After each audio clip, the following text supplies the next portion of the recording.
Imagine retiring early, and not because you've won the lottery, but because you've redefined what is enough and no longer want to pursue this road to wealth, which we do for most of our lives.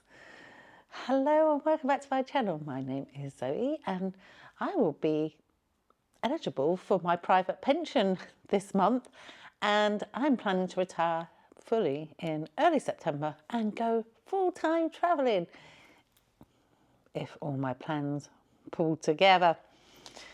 But this week I met with my pension advisor, financial advisor, and you know, he's always challenging my thought process. Now let's bear in mind he is a 30-something young man, and I believe when I was in my 30s I probably had a similar mindset to him, but things have changed and he's constantly trying to get me to reevaluate whether I should be taking my pension at 55 or I should be waiting for 5 to 10 years when it could be worth significantly more. And I understand that. I absolutely get that it would increase a lot in the next 5 to 10 years and would give me, you know, more wealth. When I was in my 20s, 30s, I believed all that. You should, you know, strive and get as much money as you possibly can. You know, you work hard, you want the pay rises, you want to accumulate as much money as possible. And if you're retiring early, like I want to do, you are kind of foregoing some of that wealth. You're giving that up for something else. And it's an individual decision, and it's not a decision that just because I do it, anyone else I think should be doing it. I think you should do what's completely right for you. But I'm just going to talk about why I'm choosing to retire early and forego the extra wealth I could develop, you know, get in that pension if I didn't take it now. Because I really have changed my mindset into what I believe is enough to live on, and I don't feel this need to have lots and lots of money. Because when I had, well, I mean, I've never been super rich, but when I had, you know, disposable income, gosh, we live in a society where we just seem to buy, don't we? And I've been guilty of this. I've bought clothes I don't wear, kitchen appliances I don't use. You know, I've spent money on frivolous things that if I hadn't done, I would have been a much wealthier woman now anyway.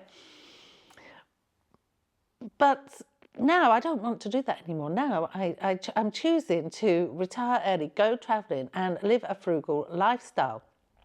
And it will be frugal. You know, it has to be. And in the last 18 months, while I've been trying to sell my house and all my belongings, I have moved my mind into this minimalistic, frugal way of living. I don't buy anything. I haven't bought any clothes for over a year. Oh, okay, I bought my t-shirt. But in general, I haven't bought anything. I haven't bought anything for the house, except for I did have to buy a new bed because my cell fell through and I didn't have a bed, and I had to buy a couple of things that broke. But in the main, I haven't gone out and like impulse buy anymore. I've got rid of Amazon because that's too easy to impulse buy on. So I just close my account, don't use them anymore. If I want something, I have to get off the sofa and go out and get it. And it's surprising how much I really didn't need it then, because I didn't go and get it. And that's, you know, I've just changed how I feel. I don't feel that I need lots of money. What I'm looking for in my life now is experiences, and experiencing new cultures, new things, and just, you know, travel's been a big thing for me. So exploring the world is just something I feel I need to do. And I'm willing to give up everything to do it. If I wait till I'm 60, 65, I might not be as agile. I might not have this enthusiasm that I have now. I might not be able to do it. And then I would regret it. And I know I would regret it.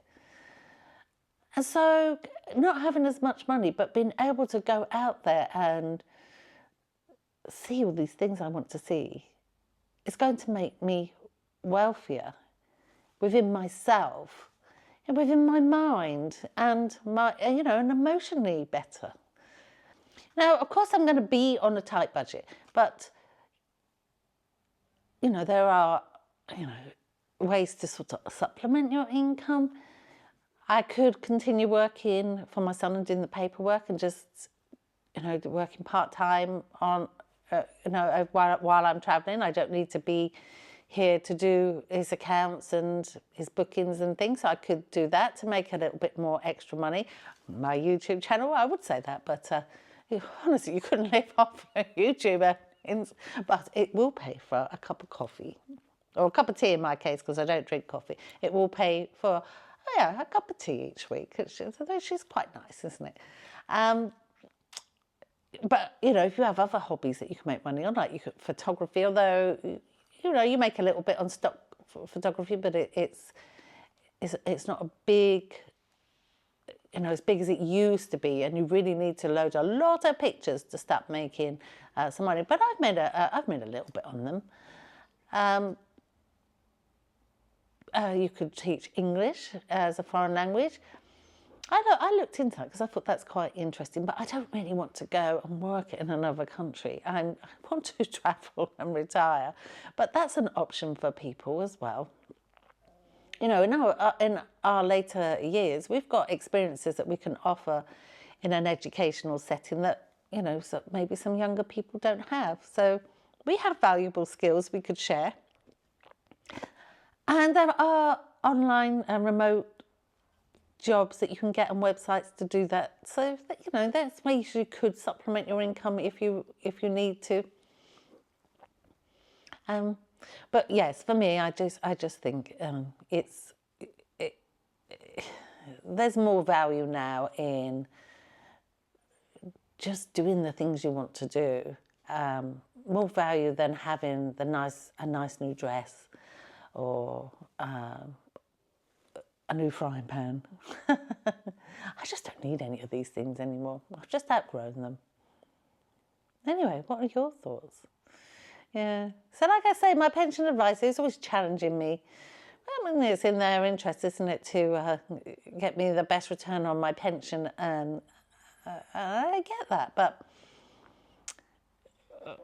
I thought like that when I was in my 30s, and and I am glad that I've always paid into a private pension, because I'm getting the rewards for that now, and I've done that since I was 18. Sometimes only put in a couple of pounds a month and put in more when I could, and it's paying off now. That doesn't cover all my costs. I obviously need to use interest on my house proceeds when I invest those to also supplement my income, but just have to be very careful with the pennies. But yeah, I definitely don't feel like that in my like I did in my 30s. That I just keep going until I'm rich.